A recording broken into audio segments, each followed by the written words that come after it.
In this video, we will demonstrate how the components of the Green Building Decision Kit connect with each other.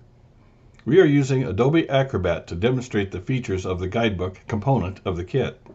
The guidebook was developed using the macro functions of Adobe Acrobat. Other available software programs may be able to open a PDF created by Acrobat, but there is no assurance that the macro functions will work the same. We suggest that you use Adobe Acrobat when using the guidebook. You can get a free download of Acrobat Reader at adobe.com. The view you are seeing is from the screen of a desktop PC, but there are versions of Adobe Reader for Mac OS, Apple, iPhone, and for Android mobile devices. If you tap on the small arrow icon on the left of your screen, it will open a vertical menu or column. The little symbol that looks like a flag hanging downward is the bookmark icon. When you click on the icon, it opens the bookmarks function. The table of contents is the first page you see inside the Green Building Decision Kit guidebook. You can click or tap on any of the left side menu links to go to that topic. If you click on the caret arrow icon next to the topic, the subtopics or units will be revealed in a drop-down column. These subtopic bookmarks are also hyperlinks to that particular section of the guidebook. Let's go back to the table of contents by tapping on the top bookmark. The table of contents page lists all the primary topics for quick viewing on one page. Note that there are two columns of numbers located to the right of each topic. The first column shows the workbook page number that corresponds with the topic. The second column indicates the page in the guidebook that also correlates to this topic. The numbers in the workbook column are not active hyperlinks because the workbook is a separate document.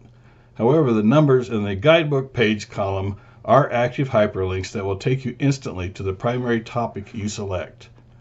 For this demonstration, we are interested in the primary topic of energy alternatives, and more specifically about the subtopic of battery storage.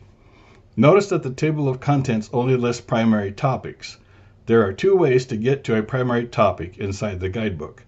You can access the Energy Alternatives topic by tapping on the correct page number of that topic located on the right under the guidebook page heading. In this case, we want page 161.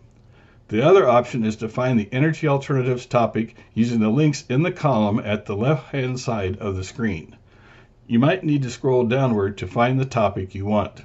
We can tap on Energy Alternatives link for topic number 20. Looking again at the table of contents indicates that the primary topic of energy alternatives is on page 55 in the workbook and on page 161 inside this guidebook. In this example, we want to learn more about battery storage. The fastest way to get to the battery storage subtopic is to tap on the arrow icon next to the primary topic of energy alternatives to open a drop-down listing of subtopics. Once the subtopics open, we can see that the battery storage subtopic is item number 20G. Tapping on the battery storage hyperlink takes us to subtopic 20G. The other option to get to a subtopic is to tap on the primary topic of energy alternatives in the table of contents and then scroll down until you reach the page you want. Next, let's look at the workbook. One quick method to go to a page in the workbook is to press your control button on your laptop or desktop plus the letter F for find, and you will get a search bar that can take you directly to the page with the term you are searching for on it. In the black bar at the top are the words Advanced Planning Features, and so we know that the guidebook and workbook pages connect together for this topic. Suppose that designing for the sun is highly important to you or your client. In this case, you can place an X or a check mark in the M box indicating that solar design is mandatory. Under the top line in the workbook are explanations of what the letters shown on the pages mean. We suggest that you print the workbook pages on a standard 8.5 by 11 inch letter sized paper so that you can check the box that indicates your interest level and write down your comments in the spaces provided. A fillable electronic version of the workbook is under consideration and is possible if enough people ask for it. There's another component that comes with the Green Building Decision Kit.